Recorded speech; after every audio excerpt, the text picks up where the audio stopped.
Bom dia, gente querida! Hoje estamos alguns minutinhos mais tarde do normal, porque a gente teve alguns problemas técnicos aqui. Mas já estamos aqui nessa manhã, prontos para mais um episódio do Fluircast.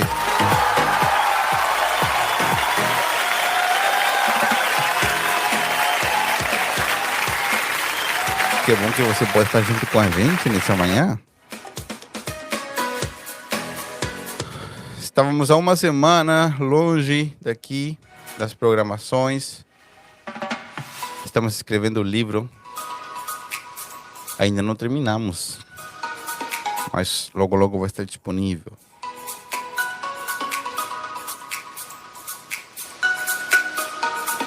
Estamos tratando o assunto já há várias semanas e hoje eu queria ir concluindo esse assunto, não concluir definitivamente, mas ir concluindo esse assunto, indo para um lugar mais central do que nós temos falado nessas últimas semanas. Como é importante aprender sobre a voz do Espírito em nós, como identificamos, tudo mais, ok? E hoje eu quero ler um texto bíblico para vocês. Está em Lucas capítulo 11.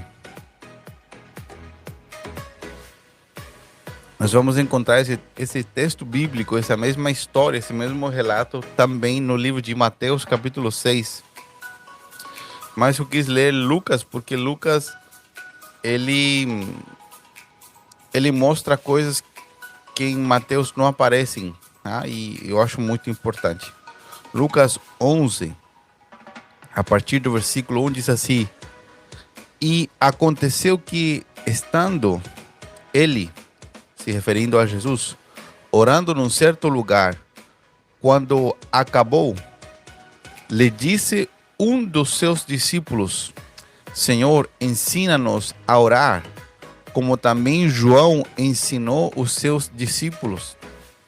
E ele lhes disse: quando vocês orarem, digam: Pai nosso que estás nos céus, santificado seja o teu nome, venha o teu reino, seja feita a tua vontade, assim na terra como no céu. Dá-nos a cada dia o nosso pão cotidiano. Perdoa os nossos pecados, pois também nós perdoamos a qualquer que nos deve. E não nos conduzas em tentação, ou livra-nos da tentação e livra-nos do mal. Ok, minha gente? E nós temos falado aqui sobre a vida do Espírito, sobre como ser guiado pelo Espírito Santo. Já sabemos que se você e eu já entregamos a nossa vida a Jesus, agora nós somos morada do Espírito Santo. Não é um direito conquistado pela gente, mas sim conquistado por Jesus para nós. Nós nos tornamos morada de Deus em espírito. O Espírito Santo habita no nosso espírito, no nosso interior.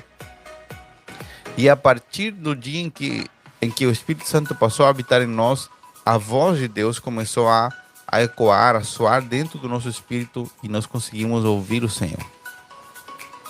Nós ouvimos uma palavra aqui. Eu li para vocês uma palavra profética do livro de Isaías.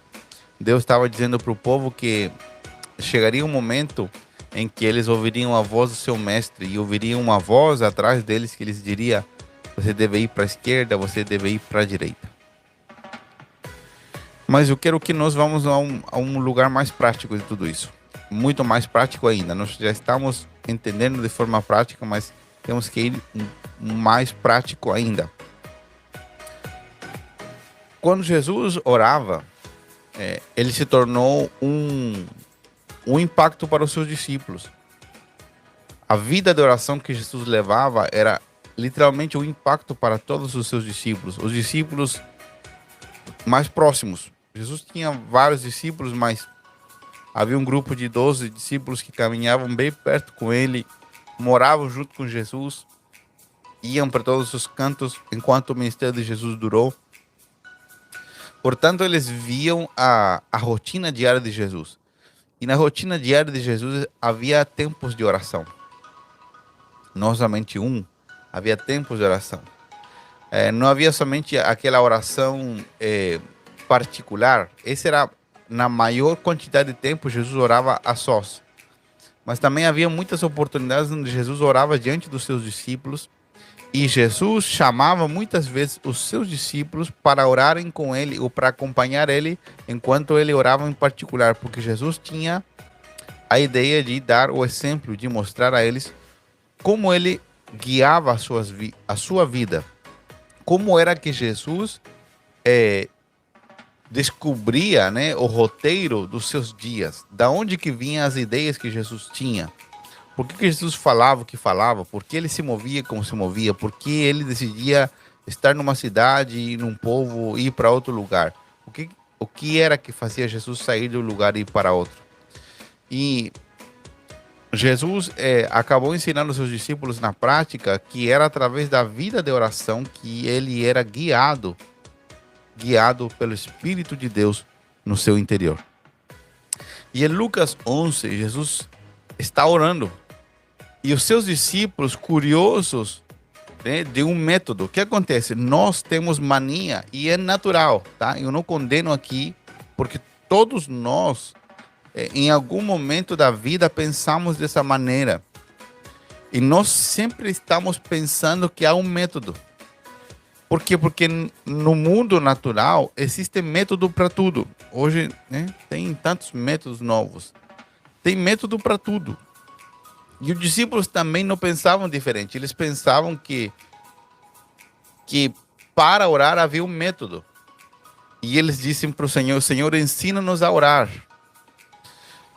Esse ensina-nos a orar tem a ver com, né, como que o Senhor faz, né? O que se fala, como que a gente faz para Deus nos ouvir. E eu quero que você entenda o seguinte: para os judeus, o que Jesus estava fazendo publicamente, para os fariseus, por exemplo, que eram os estudiosos do Antigo Testamento, os saduceus e outras seitas religiosas que haviam na época, que eram de gente estudiosa, né, instruídos, o que Jesus fazia era uma aberração. Por quê?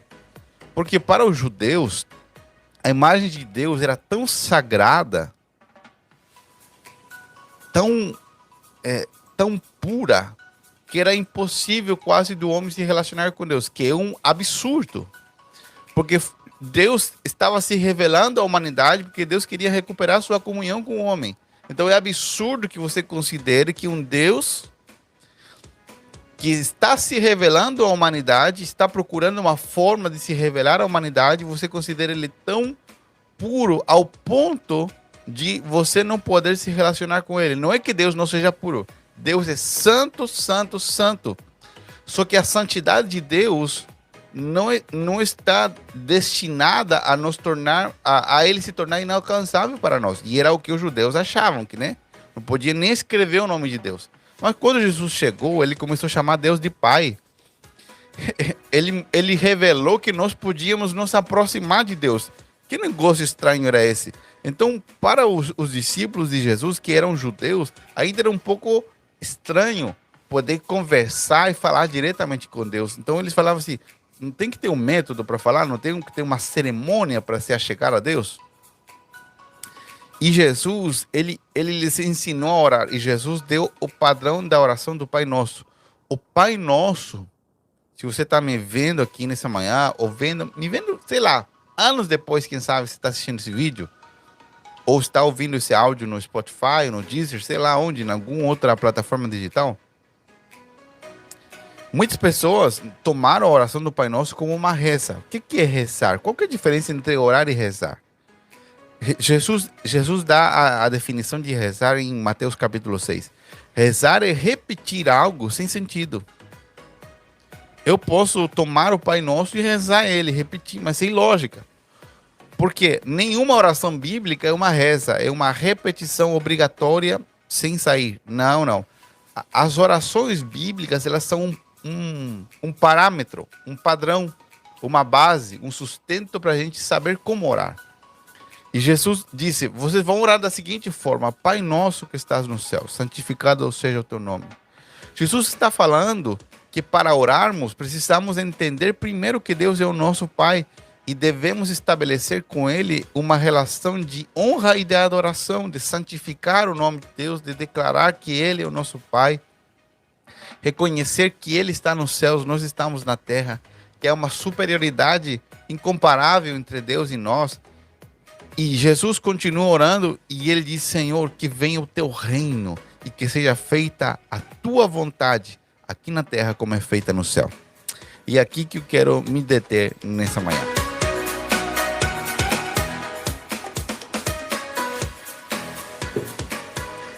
Por quê? Porque essa é a chave dessa oração. Jesus começa orando a partir do seguinte padrão, dizendo: Pai, eu reconheço que eu sou filho agora de um Deus vivo, de um Deus eterno que está nos céus, de um Deus que precisa ser adorado, conhecido. Só que Jesus continua orando e ele diz: Senhor, o meu desejo na oração é pedir que venha o teu reino. Cada vez que a Bíblia menciona essa expressão reino, principalmente no Novo Testamento, se refere ao governo invisível de Deus sobre uma esfera de autoridade. Por que invisível? Porque Deus hoje não está governando por completo. O governo de Deus hoje ele é parcial através dos homens. Onde o reino de Deus está estabelecido? Em todo lugar onde uma pessoa decide caminhar em obediência a Deus. Ali o reino de Deus se estabelece na vida de uma pessoa, na realidade de uma família, na realidade de uma casa, na realidade de uma empresa.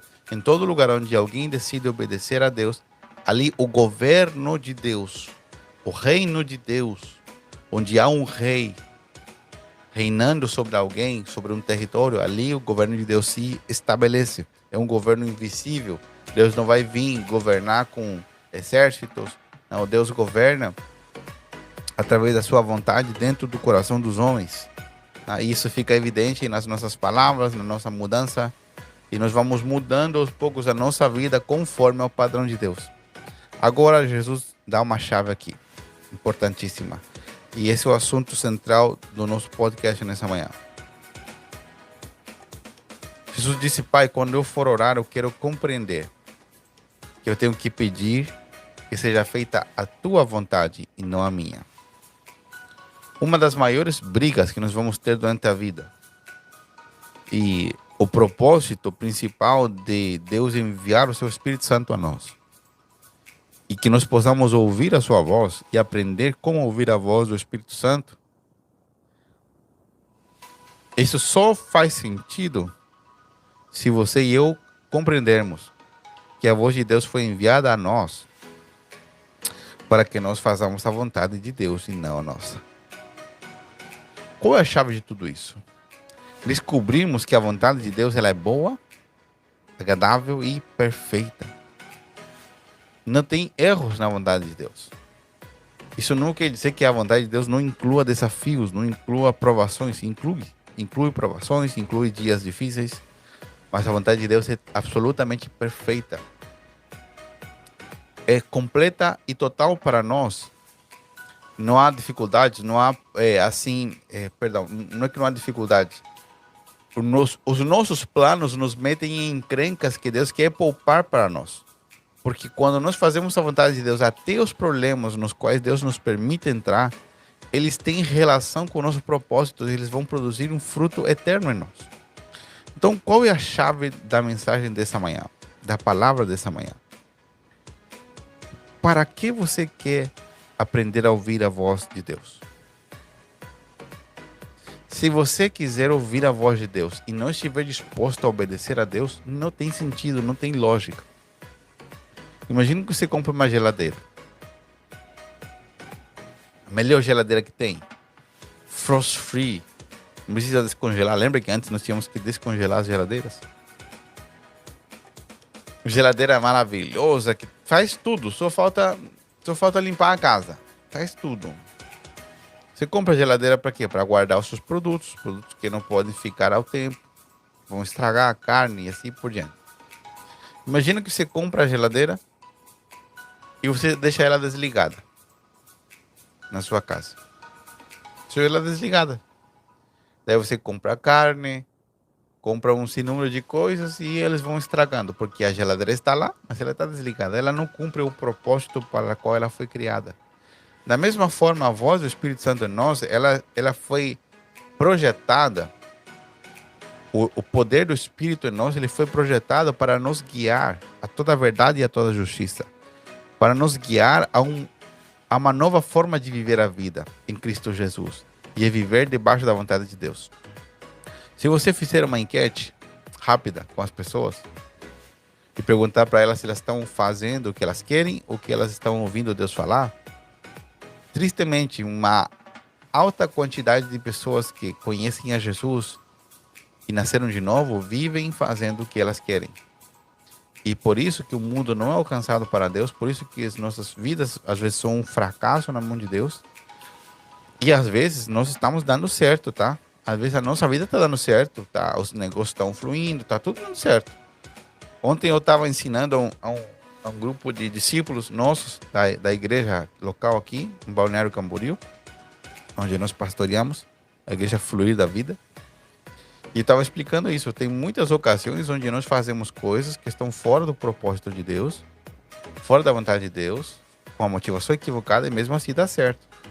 E eu quero te lembrar no detalhe, a Bíblia diz que houve um momento em que Moisés estava junto com o povo de Israel no deserto. E Deus deu uma ordem a Moisés para ele falar, né? Para ele falar com a rocha, para que daquela rocha saísse água. Na ocasião anterior, Deus tinha dito para Moisés bater na rocha. Só que na segunda ocasião, Deus disse para ele falar com a rocha. Só que o que aconteceu? Moisés estava num momento complicado, complexo. O povo de Israel não era fácil. Era uma nação complicadíssima. Mas a Bíblia diz que ali, por diversos motivos, até de raiva, Moisés acabou batendo na rocha. Deus falou para ele falar com a pedra, não para ele bater. Ele tinha que falar para que saísse água. Ah, pastor, meu Deus, será que não é conta da carochinha? Não, a história é real mesmo. Que ele falasse com a rocha para a rocha brotar água dali. O que Moisés fez? Ele bateu. Ele não fez o que Deus pediu. O que aconteceu? Saiu água mesmo assim. Então, muitas vezes, nós vamos fazer o que Deus não nos pediu e às vezes vai dar certo. Só que isso não quer dizer que você está fazendo a vontade de Deus. Aonde Deus quer nos levar? A que nós aprendamos que não tem nada melhor do que experimentar a vontade de Deus para a nossa vida. E vamos fechar esse podcast nessa manhã. O Espírito de Deus, a voz de Deus que está dentro de ti, para te guiar em cada decisão, em cada passo que você dá, ela foi dada com um propósito de te guiar para fazer a vontade de Deus. E essa é a experiência que Deus quer que você tenha. E junto com essa palavra, eu quero desejar para você um ótimo dia. Que nesse dia você aprenda a ouvir a voz de Deus e aprenda a ter a experiência sobrenatural de obedecer a Ele e ser introduzido numa nova vida sobrenatural. Que Deus te abençoe, que você tenha um dia maravilhoso e que hoje você possa experimentar das bondades de Deus sobre a sua vida. Ok? Tchau, tchau. Deus te abençoe. Tchau, tchau, tchau. Tchau.